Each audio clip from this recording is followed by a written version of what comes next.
I want to seem approachable and helpful. And I think that can make a really big difference it's almost like part of your body language as an IP. Like, are you the person that walks around with a clipboard, or are you the person that's just walking around trying to answer questions, trying to be helpful?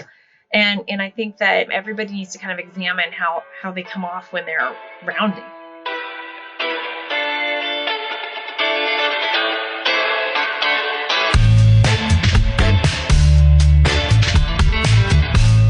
Clock in, scrub up, and join us behind the red line. You're listening to First Case, a perioperative podcast bringing you exciting interviews, engaging discussions, and innovative solutions that are changing the way patients receive surgical care.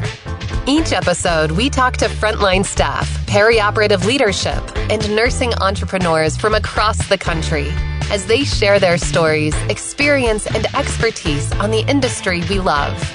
From the back table to the boardroom, from wheels in to wheels out, we tackle the real-life issues affecting the OR.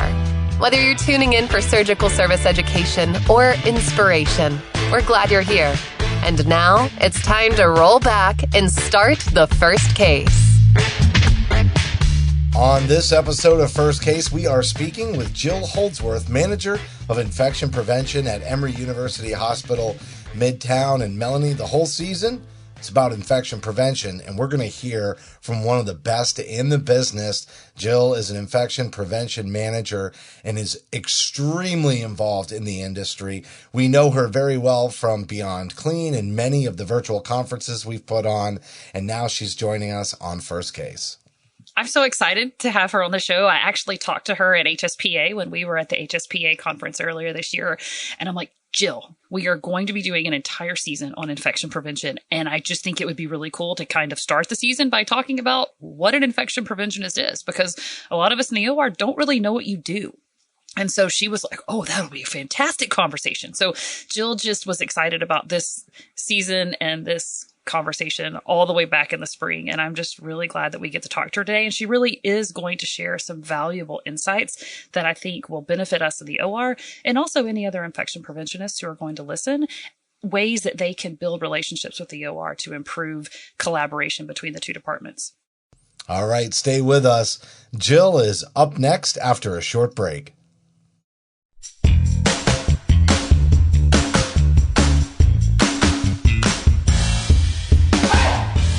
I'm Melanie Perry. And I'm Justin Poulin. From the studios of Healthcare HQ, you're listening to First Case.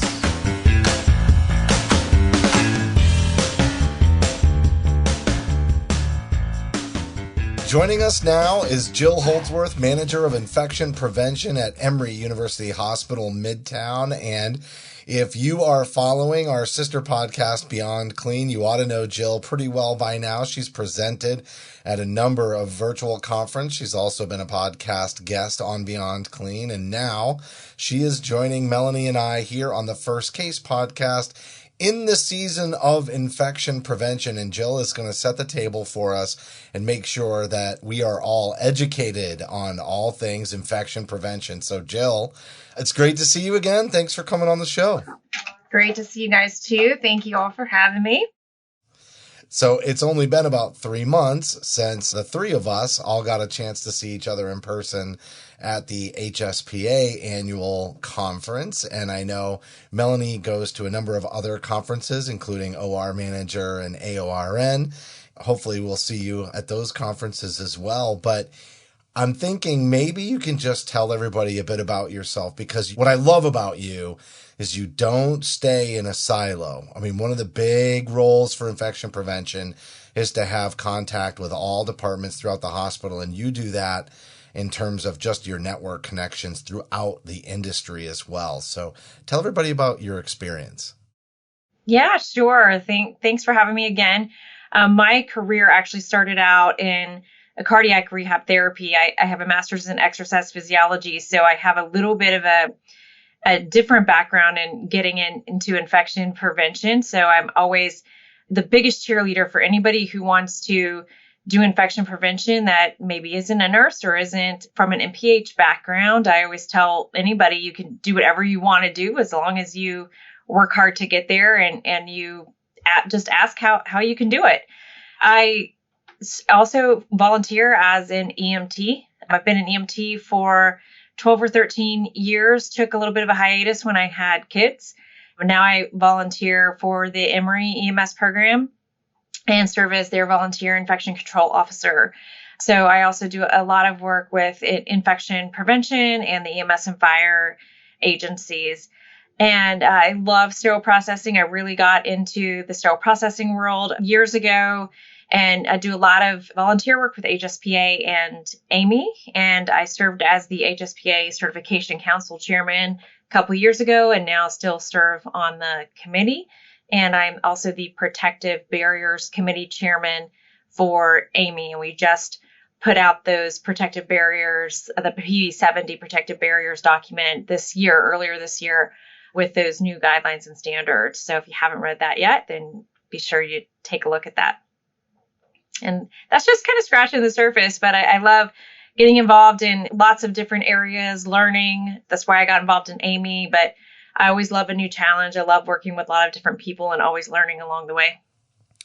Why don't you tell everybody what Amy is, just in case the folks that are listening aren't familiar with Amy, and even just give us a little bit of detail on the Protective Barriers work group and some of the guidelines as well.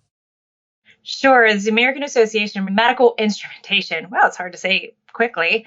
The Protective Barriers, or PB group, put out a update to the standards that were originally put out in 2012. We put out a new update to that standard this year. And why that's really important to anyone who works in surgical services is because we updated the gowns and what criteria are in this standard for types of gowns for procedural areas. For the types of surgical gowns, we added a new type of gown called surgical gown E for extended coverage. That's what the E stands for. And where my mind automatically takes me to when I think about this E is for orthopedic surgeries or surgeries that have really messy surgeries where you have that kind of increased risk of blood and body fluid exposures. And why this is important is because every gown has what we call critical zones. And these critical zones are areas that have the increased protection. And so your surgical gowns usually have more critical zones, but this surgical gown E has even more of those critical zone protective areas. So these aren't on the market yet because this is a brand new type of gown. So manufacturers hopefully are going to start putting these gowns out maybe later this year, maybe next year, because again, this is kind of a new concept. We also built into the standard a decontamination gown so that the folks that are cleaning the instruments that are being used in the OR also now have their own type of gown, because we were hearing that they were getting EVS leftovers. They were being just kind of thrown whatever gown was maybe used in the OR, maybe not. So now there's an actual gown called a decontamination gown. We're hearing from companies they're making these gowns. But one of the most important things in this standard is for procedural areas, the labeling is going to be very, very clear. In the past, you may have picked up a gown and it had coverage all around your body, but it didn't tell you if the back of that gown actually was protecting you. So now that gown has to clearly be labeled a protective back gown, a non-protective back gown. If you are going to pick up that gown and it actually doesn't have a back at all, it's going to tell you it's an open back gown. I think a lot of people will pick up that gown and say, oh, okay, this gown goes all the way around my back. It's protecting me. But now it's going to clearly be labeled non-protective back gown. So the labeling on the package and the gown itself has to be very clear. And that's a really big update to this new standard. That is really cool. Well, first of all, my mind is blown by all the things you just told me. And tell me the name of that guideline again, because I'm going to go look it up. So it's an Amy standard, but it's called PB70. So a lot of the other standards start with ST. So I think a lot of people overlook this one, but this one's called the PB70. Okay, cool. Well, that is on my to-do list this afternoon is to go check that out. I'm so glad. But, okay, so the other thing, though, that you said, and I know that we are recording a season on infection prevention, but also it's funny how communication comes into that, because y'all worked on communicating with staff the information they needed on their gown, so they could see this gown provides protection here. This gown is going to give me protection here. This gown's not going to do what I need it to. And it's clearly labeled, it's clearly communicated, and that is what we need in our department so our staff know how to protect themselves. So kudos to you. I love that. But now that we're talking about infection prevention, tell me more about what an infection preventionist is. A lot of us in the OR really don't know, other than when infection prevention shows up and tells us we need to fix something. So let's really have this conversation. What do you do and what are you doing? Yeah, it's a loaded question. I love when people ask me, like, what does your typical day look like? Because there is no answer to that question. And honestly, that's why I love my job so much, because I have some certain things I need to get done every day, but there is not one single day that looks the same in this job. And that is the beauty of it. So when we are coming to the OR, and when you're talking about IP and the OR, there still is no typical day. So what is an IP? We do all sorts of things and lots of things you probably don't even realize. So one of the things that we're doing every day is looking at all the positive labs that come across from the day before, or anything that's coming up that's positive new that day. And so that's where we might find where we need to come to the OR to look at something specific. Or we might just come to the OR because we're looking at the environment. So sometimes, I'm just walking through the OR and just kind of looking at the floors or at the ceiling. I was just doing a talk the other day where I said, make sure you're looking up, because surveyors are going to look up. And when you look up and you see a stained ceiling tile, it's more than just, replace the stained ceiling tile. You need to actually think about what made that ceiling tile stained, because it didn't just get stained on its own. You need to think about, where did the water come from? And let's just not change it because it's going to get stained again. We need to fix where the water's coming from. We need to check for mold. That's the stuff that my mind is going through my mind. If there's a hole in the wall or there's dust blowing, my mind's thinking, what's going on with the air quality in the OR? Because we want to make sure all of these things are to the absolute best for our surgical patients so that we can protect them from getting a surgical site infection.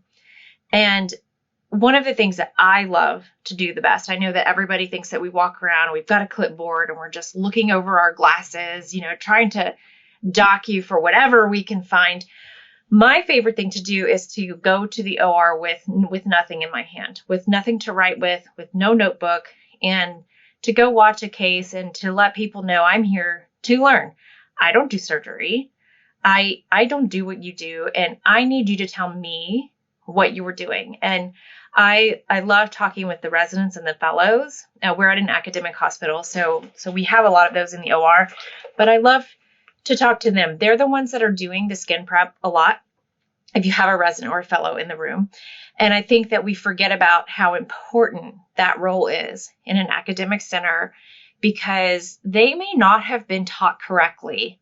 And sometimes you wonder, who were they taught by? So we actually did some surveys of our ENT residents and asked them, who were they taught by? And most of them said the resident before me.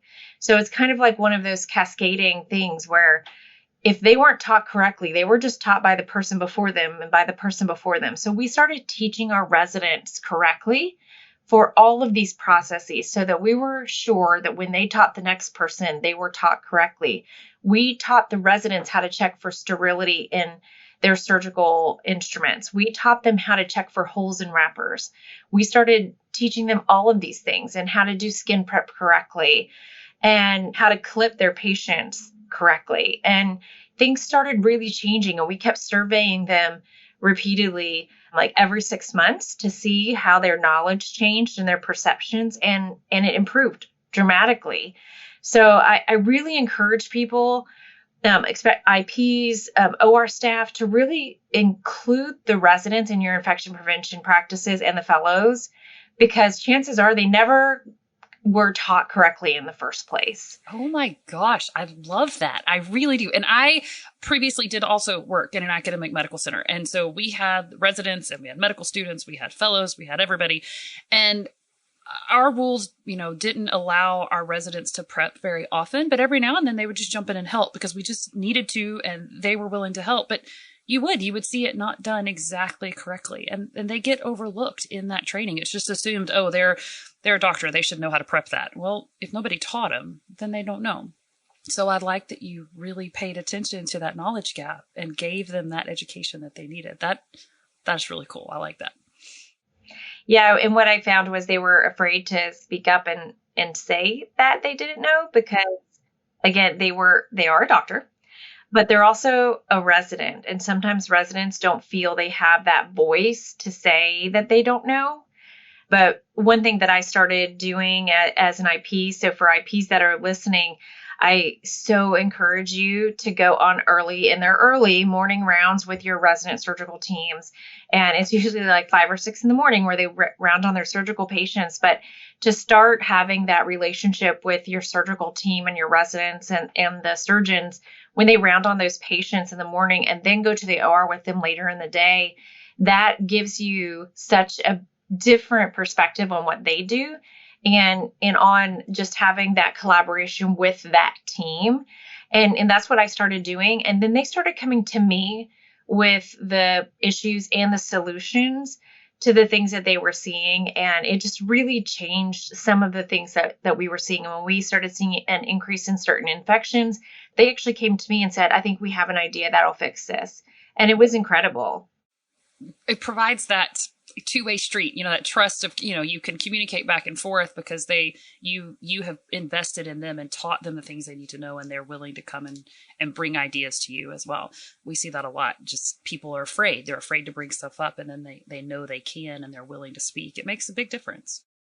Absolutely. And I think IPs need to do that with all types of team members in the OR, because like we were saying earlier, a lot of IPs are viewed as the people who walk around with the clipboards and are auditing everything. And that's why I just really try to make it as a point not to take anything to write with. I'm just walking around and talking to people and having a good time. And if I see something, I see something, sometimes I'll just take a quick picture on my phone and put it back in my pocket or just jot something down on a little notepad in my back pocket and put it away. I don't want the impression that I'm always walking around taking notes on what everybody's doing. But I want to seem approachable and helpful. And I think that can make a really big difference it's almost like part of your body language as an IP. Like, are you the person that walks around with a clipboard, or are you the person that's just walking around trying to answer questions, trying to be helpful? And I think that everybody needs to kind of examine how they come off when they're rounding.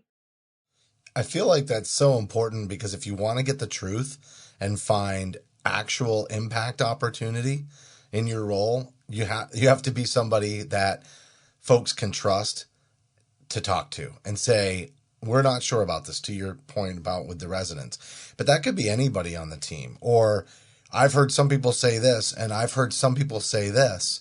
Which is it? I think that those types of conversations don't come with a clipboard in hand.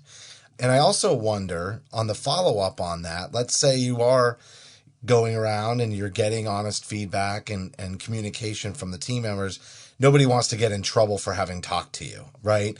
And so when you do have process improvements or areas for improvement to communicate back to the OR after you've been there, what is the best way to do that? How do you maintain that positive collaboration when maybe you do have some feedback and maybe they don't want to change either? I think that's probably the stickiest, is people have done things a certain way and now it's time to change. Maybe it is because of new standards or new guidelines or things that we've learned as we've advanced infection prevention. And I feel like we're on quite an exceptional trajectory since 2020. So, when those things come up, it may require change. How do you approach that so that everything stays collaborative and initiatives can be successful? Yeah, it's not easy. And this is a great question because there's been a lot of things recently where we've had to say, okay, we need to start doing XYZ. How do we start doing this? And with the OR, sometimes that can be really difficult versus something that might be on a nursing unit. So first, what we've talked about is relationships have to be built first. And I think that is so, so important. And as an IP, I have to say it's not easy and it takes so much time. And especially building relationships with surgeons, it takes a lot of time. We're at the point now where we can say, okay, we need to start documenting this differently. And we can get an interdisciplinary group together with anesthesia surgeons, nursing, all the people, and get them together and work it out. And I think that has to happen, because I can't just go to them and say, you have to start doing this. What I can do, though, is say, hey, guys, we need to start doing this. Can we come together and figure out how it's going to work? I think I've learned enough in my career that I can't go to somebody and just tell them they have to start doing something and tell them how they have to do it when I don't even work in the OR or wherever. But I can take something to them and say, hey, we need to start doing this. Can you all help me figure out how it's going to be successful? And taking that approach and bringing a group of people together, that works. And let them figure out the how, and leave it up to them. And just make sure you have the right people at the table. I think that's the key. You can't just bring a nurse. You can't just bring a surgeon. That's never going to work. But at least if you have one member of the surgical team, then that surgeon can take it back to all surgeons, and then they're going to buy into it. If you have a couple members from the nursing team, then they're going to buy into it. So that's where we have found success. We have a great interdisciplinary SSI team that we make sure that we have all of the, nurses, anesthesia, EVS, surgeons, leadership, and we bring ideas to them, and then they work it out. We work things like that out too and bring it back.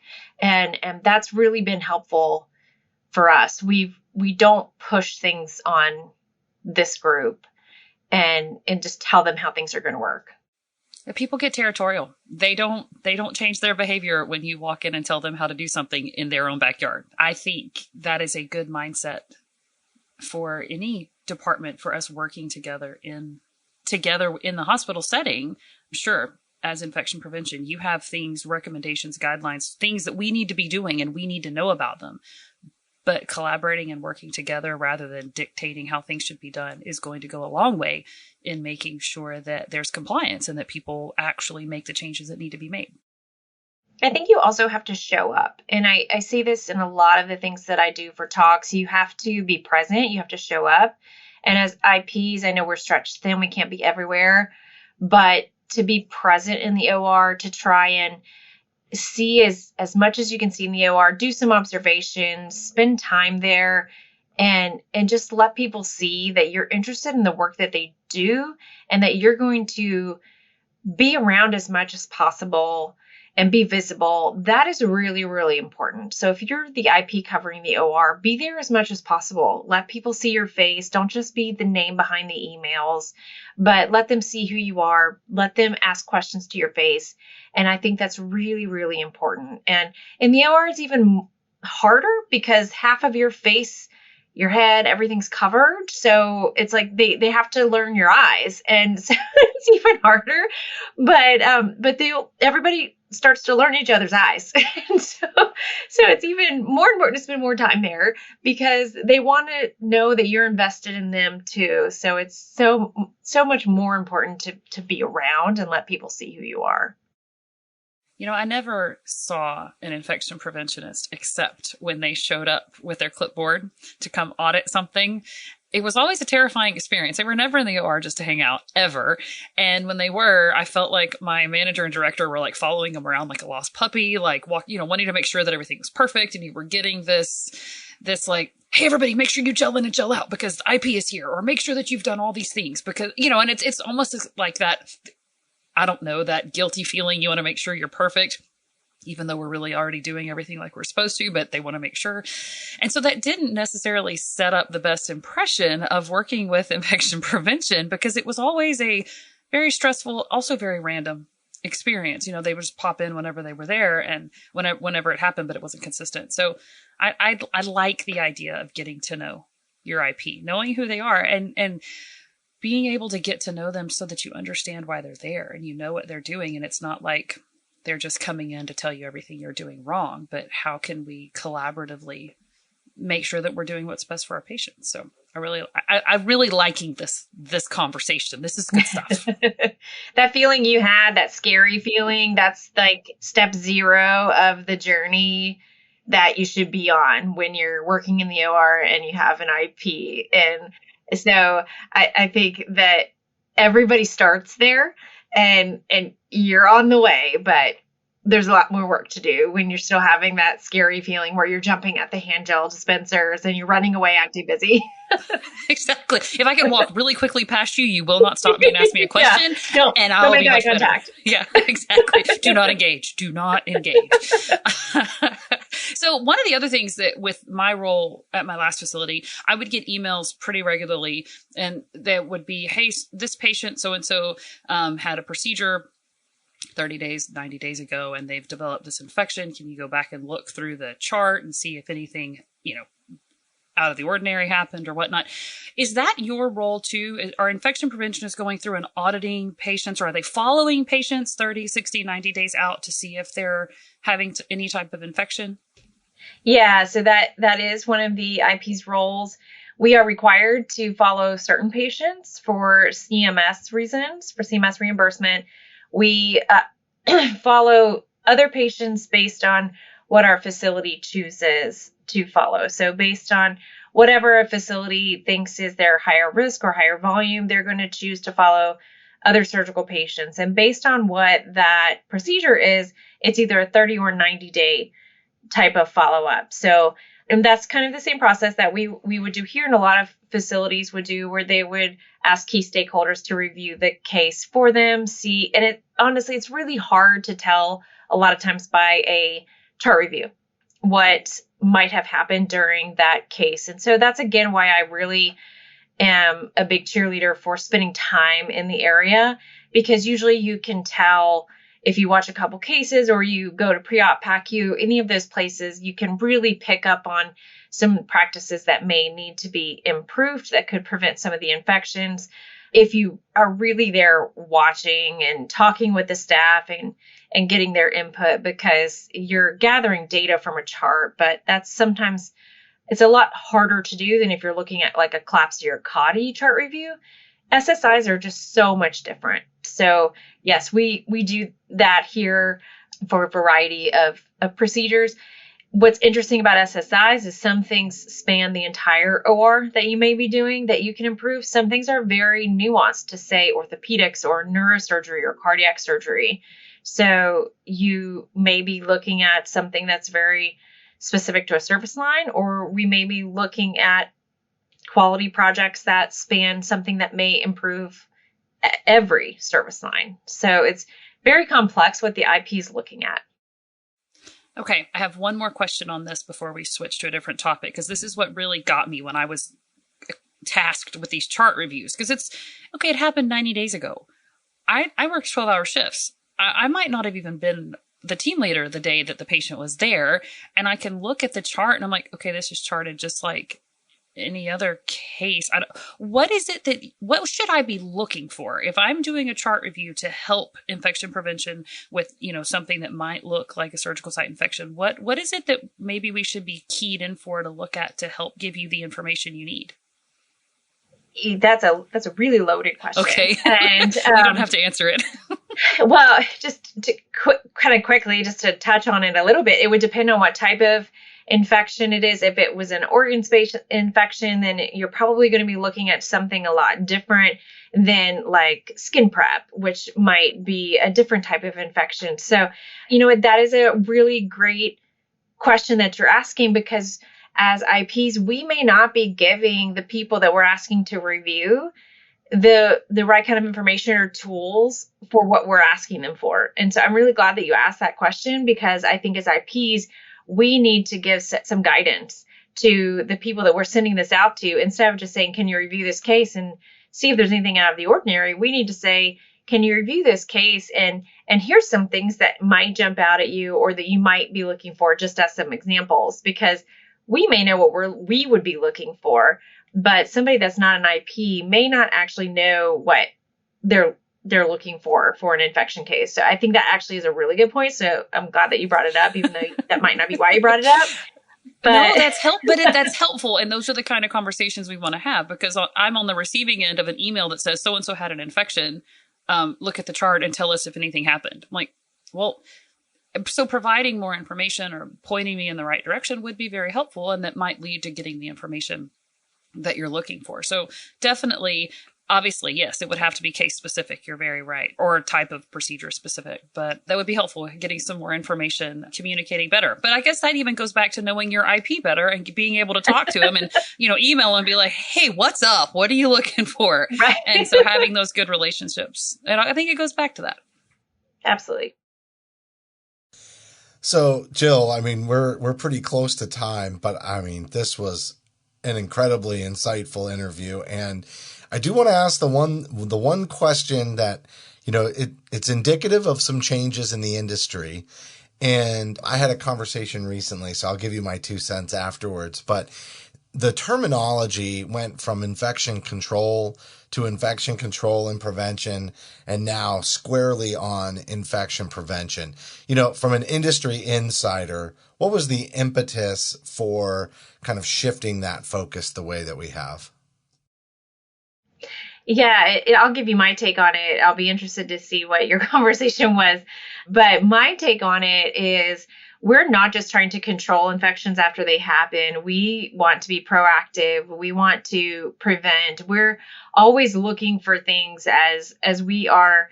I always use the term out in the gemba, which it means you're out where the work is done. It's a lean term. We're always out in the gemba every day in the hospitals. We're looking for the opportunities to improve processes and prevent the infections before they happen. We're improving hand hygiene compliance because it prevents infections. It doesn't just control them, it prevents them from happening. We're improving all of these things with our quality metrics, with surgical site infections. We're doing preoperative bathing. We're doing nasal decolonization because we're preventing infections before they happen. So we're not just being reactive, we're being proactive as infection preventionists. And we're making sure that we provide safe patient care up front and hopefully safer communities, safer healthcare. So all of that, we're trying to provide safer practices for our patients. And so that's really what our whole job and our whole role is to provide safe patient care for everybody who comes to get it and safer communities. We've had some discussions around the difference between, an actual infection and transmission. And I've always looked at it like transmissions can happen. It doesn't always mean it's going to be an infection, right? And so limiting the transmissions so that you get to no infections, is ultimately a prevention effort, right? But I'm not sure that you can always do 100% prevention of transmission. Right? Like I've always thought that might be very difficult. So I've kind of always looked at it as the control piece is related to the transmissions and the prevention piece is related to the actual infections, so that you just continue to drive your practices towards no infections, knowing that you're really trying to limit transmission as much as possible in so doing. That's kind of, I don't know what your take is on that, but that's always been kind of my thought process on the two. Yeah, no, that's a great take. Limiting transmission is obviously one of our goals every day, and proper cleaning, proper hand hygiene, proper isolation techniques. That's all around the goal of limiting transmission, which is also preventing infections.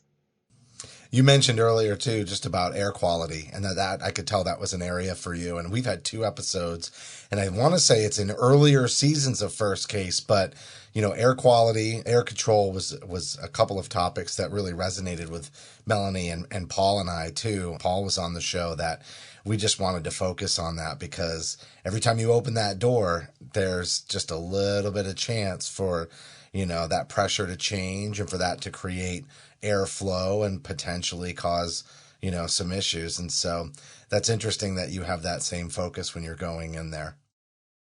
Yeah, no, absolutely. Jill, is there anything you want to add before we wrap? This is a phenomenal interview. And I know Melanie and I couldn't agree more. Develop the relationship first and then start working on, the initiatives. No, this was so fun. I can't believe it's over already. Thank you guys so much for having me. This was great.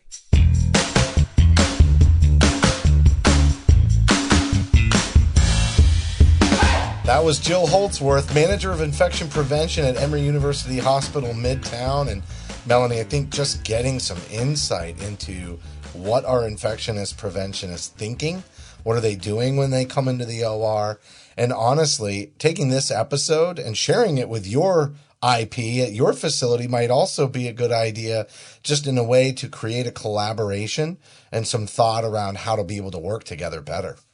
I think so. And I really think she hit on a very important point about having open lines of communication and actually knowing who your infection preventionist is and having that relationship, so they don't just show up and scare everybody when they're there only maybe doing an audit, but you actually know them. They hang out. They understand how the OR works because they've spent time in the OR. But it was just very enlightening, I think, to talk to Jill today, to learn about what she's doing, because we don't ever see that in the OR. We don't ever know exactly what the IP is doing. We just know that they're showing up and making sure we're doing everything correctly. So this was a very helpful interview today.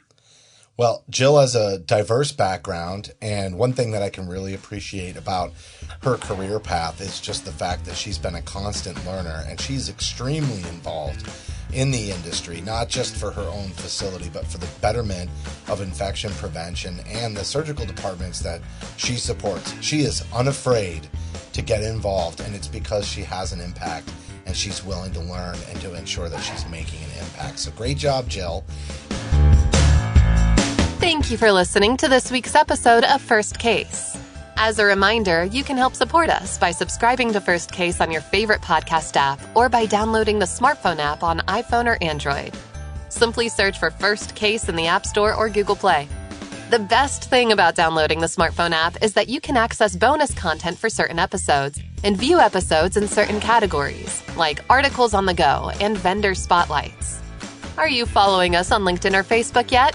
If you are and you love an episode or post, then let your social network know about it. Like, comment, or share our posts along with your thoughts, and keep the conversation going. If you have any topics or guests that you would like to recommend for a future episode, just send us an email to info@firstcasemedia.com. We look forward to hearing from you.